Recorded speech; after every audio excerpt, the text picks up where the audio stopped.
Bonjour et bienvenue à tous et à toutes sur la chaîne de la Minute de Code. Je suis heureux de vous retrouver aujourd'hui pour une toute nouvelle vidéo où on va se faire un projet, une application de cocktail. Donc pour ce faire, on va utiliser l'API TheCocktailDB qui est une API gratuite qui nous donne accès aux informations sur de nombreux cocktails, plus de 635 cocktails, d'accord. C'est une API gratuite, on a les images, les titres, les ingrédients et pas mal d'infos sur les cocktails. Donc on va utiliser cette API pour se créer cette application là, d'accord. Donc on aura ici un petit titre, un input de type search pour chercher un cocktail, on aura les cocktails ici qui seront affichés, on pourra les survoler et avoir une petite animation très sympa, d'accord.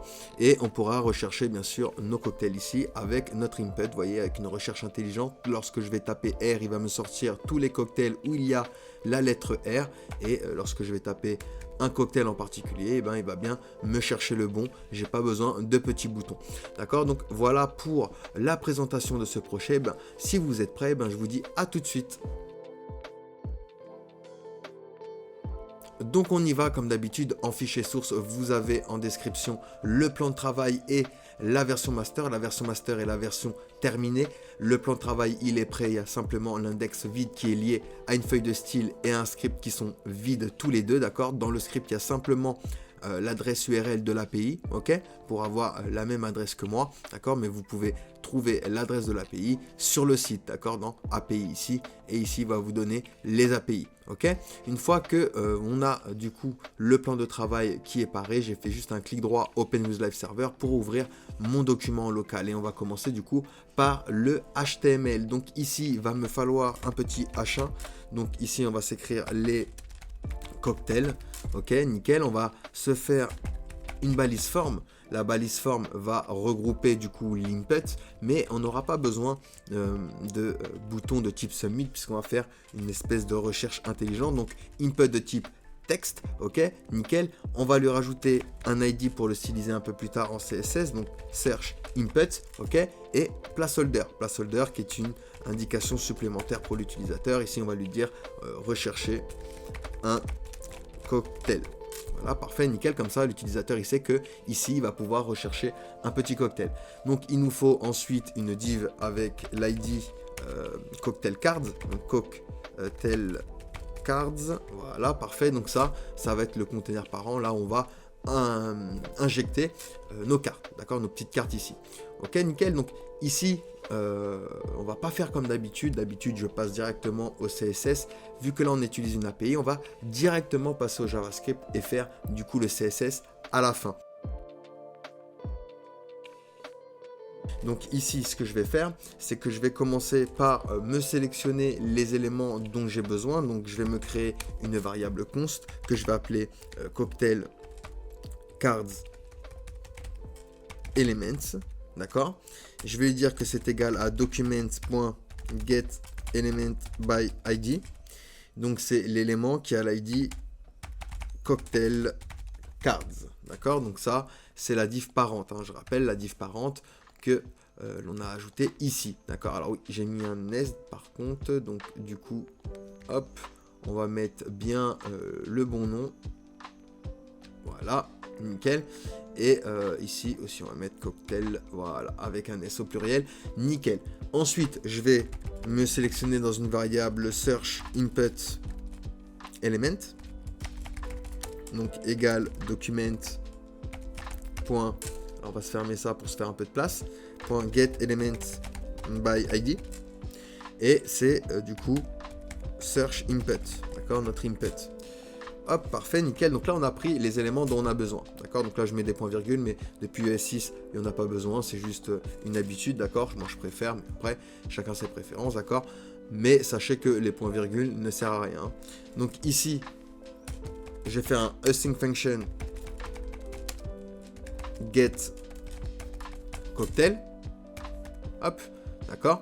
Donc ça va être une fonction asynchrone, donc différée dans le temps. On va commencer par utiliser la méthode du try catch. Donc try pour appeler notre API. Donc dans le try, on va créer une variable que l'on va appeler response égale await. Await fetch, d'accord, la méthode fetch. Et du coup, on va récupérer l'URL de l'API ici. Tac, CTRL C, on va le mettre ici, CTRL V. Et voilà, nickel, on a fait appel ici à notre API. ok? Donc ensuite je crée une variable const data égale await et on va transformer la réponse en JSON, d'accord? Donc response.json, donc ça va transformer la réponse en JSON, d'accord? Et ensuite on va lui dire que tu vas return data.drinks, d'accord? Hop, nickel. Donc tu vas me retourner les cocktails, d'accord? Donc data.drinks, vu que c'est un objet, on va accéder du coup à la propriété drinks de cet objet, d'accord? Et on n'oublie pas, vu qu'on a utilisé la méthode try, catch, donc en cas d'erreur, donc catch error, d'accord? Et bien dans ce cas-là, tu vas loguer, par exemple, tu vas loguer erreur lors de la récupération des cocktails. Voilà, parfait, nickel. Et on va faire également une virgule et afficher l'erreur. D'accord? Si jamais il y a une erreur, donc dans notre console, hop, si j'appuie sur inspecter et que je viens sur console, ici, il m'affichera du coup erreur lors de la récupération des cocktails et il m'affichera bien sûr l'erreur. D'accord? Ensuite, il va me falloir une fonction pour afficher les cocktails sous forme de carte. D'accord, ce que je les veux sous forme de carte ici. Donc je vais me créer une fonction que je vais appeler display cocktail et je vais lui placer en paramètre cocktail. Ok, parfait. Ensuite, je vais lui dire à l'intérieur cocktail. Alors cocktail cards element point inner HTML est égal, hop, et pour le moment on va laisser les simples codes comme ça vides, d'accord? Donc cocktail cards element, je rappelle, c'est notre variable ici, d'accord? Donc notre div parent, ok?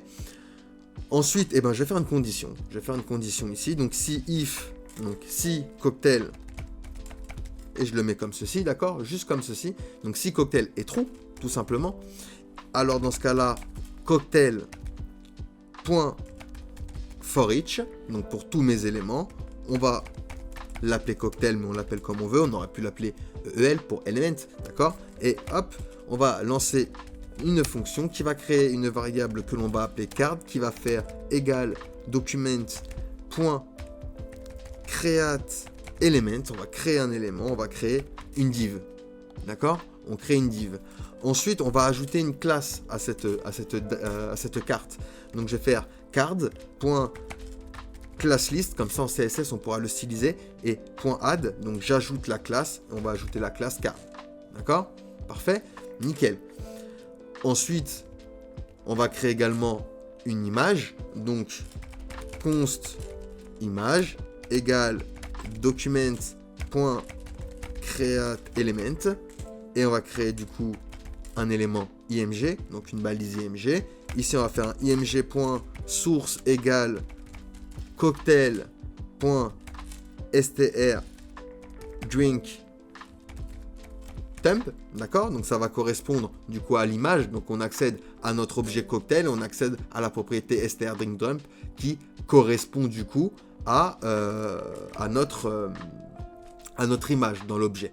D'accord? Et de plus, je peux lui rajouter, si je veux, un texte alternatif, alt, et ici je vais faire cocktail.str drink, vu qu'on a accès du coup à des textes alternatifs. Donc on n'hésite pas, donc lorsque c'est des sites réels, il vaut mieux remplir la balise alternative, c'est bon pour le référencement SEO. Ensuite, je crée du coup une variable pour le nom, donc égale document.createElement, et on va créer du coup un h3 ici. Hop, un h3 à qui on va donner du coup la valeur du nom, donc name.textContent sera égal du coup à cocktail.strdrink qui dans notre objet correspond au nom de notre cocktail. D'accord? Ok? Nickel, nickel. Ensuite, il va falloir ajouter ces éléments-là. D'accord? Donc card.appendChild et on va appendChild d'abord l'image et ensuite on va appendChild du coup le name. D'accord? Notre variable name. Hop.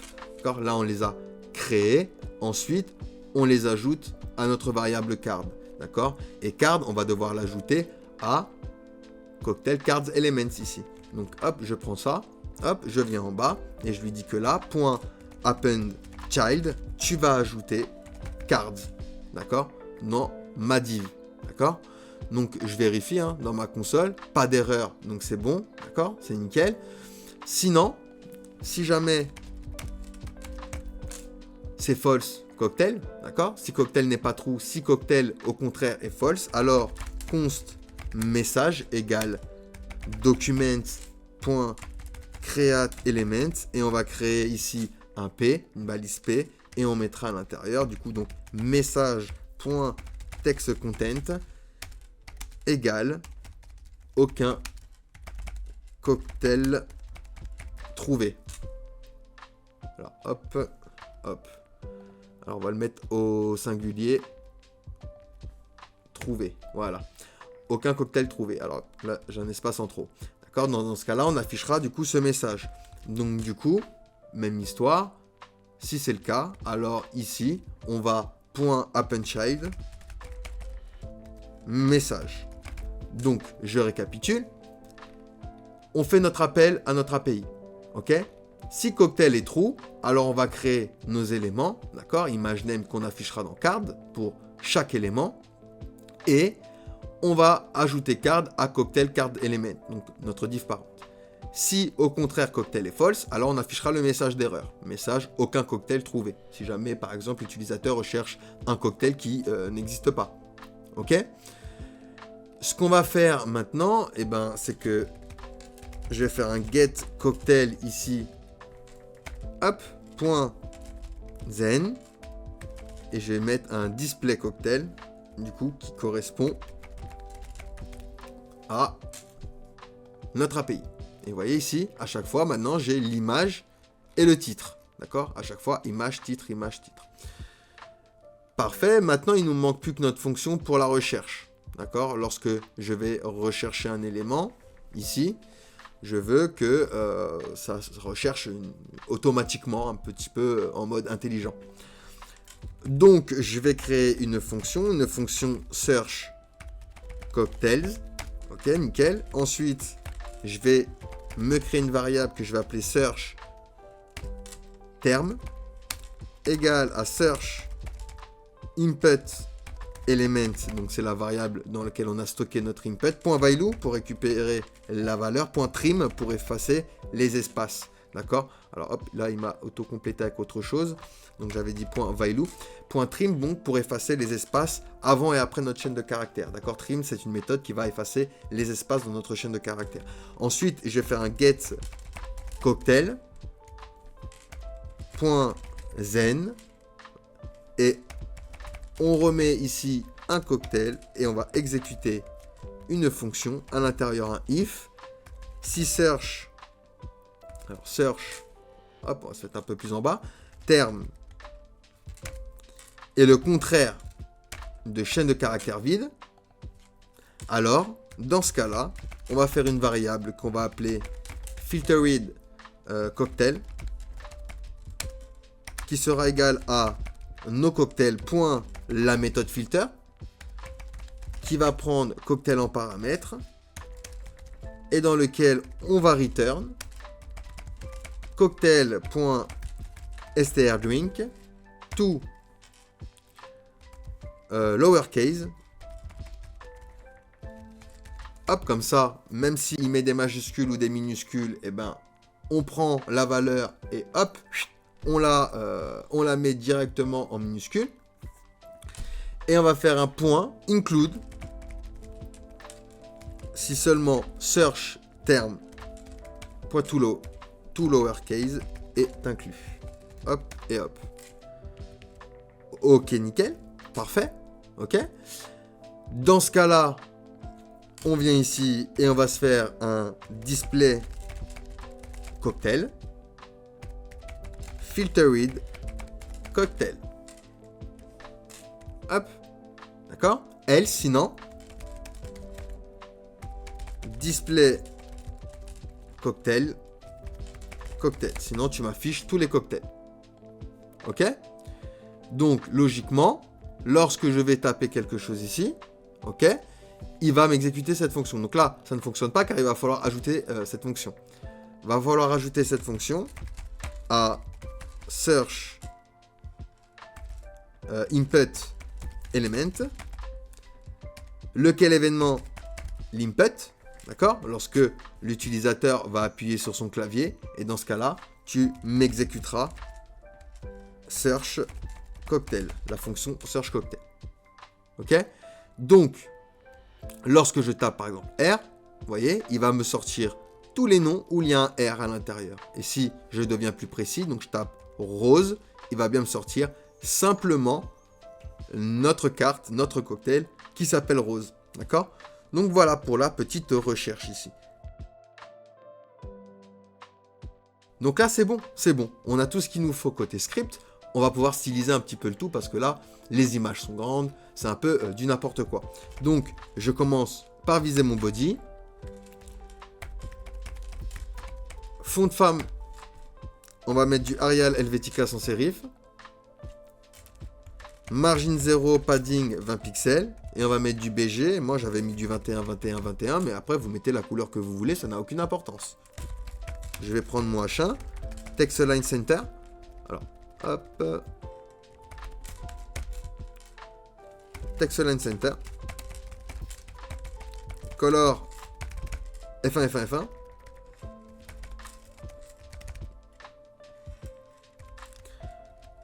Text Transform Hypercase. Et font size 70 pixels. Hop. Donc là, j'ai bien mon titre, mon H1 là qui s'est formé. Je vais prendre maintenant forme. On va s'occuper de l'input. On va lui dire width 100%. Par contre, max width, tu ne vas pas faire une largeur de plus de 500 pixels. Margin 0 en haut et en bas auto à gauche et à droite. Et un petit display flex. Ensuite, je récupère mon input à qui on a donné du coup l'ID search input. Donc search input. Ici, on va lui donner une width de 100% de son parent, une hauteur de 30 pixels. Outline, on va lui dire none. Padding, 10 pixels un peu partout. Margin bottom, 20 pixels. Border radius, à 5 pixels. Et border, none. Hop, nickel, parfait. J'ai bien mon input ici qui s'est formé. Parfait. Je vais pouvoir m'occuper du container parent où il y a mes cartes. Donc, on a appelé ça cocktail cards. Alors dans Cocktail Cards, on va mettre un display flex wrap pour que ça wrap et un justify content center pour l'alignement du coup sur X. Je vais récupérer. Alors est-ce que j'ai mis un S à Cocktail Cards? Oui. Alors j'ai mis cards. Voilà. Nickel, parfait. Donc maintenant, on va s'occuper de nos cartes. Donc, point cards, on va leur donner une width de 300 pixels, une margin de 10 pixels un peu partout. Border, on va lui donner 1 pixel solide et je vais lui donner la couleur 333. Mais après, comme je vous ai dit tout à l'heure, vous mettez les couleurs que vous voulez, ça n'a aucune importance. Border radius, 5 pixels. Text Align Center. Overflow Hidden, cache-moi tout ce qui dépasse. Transition sur Transform 0,2 secondes de manière ease in out pour la timing function et un petit curseur pointeur lorsque on va survoler nos éléments. Je veux un petit curseur pointeur, je veux changer le petit curseur, d'accord?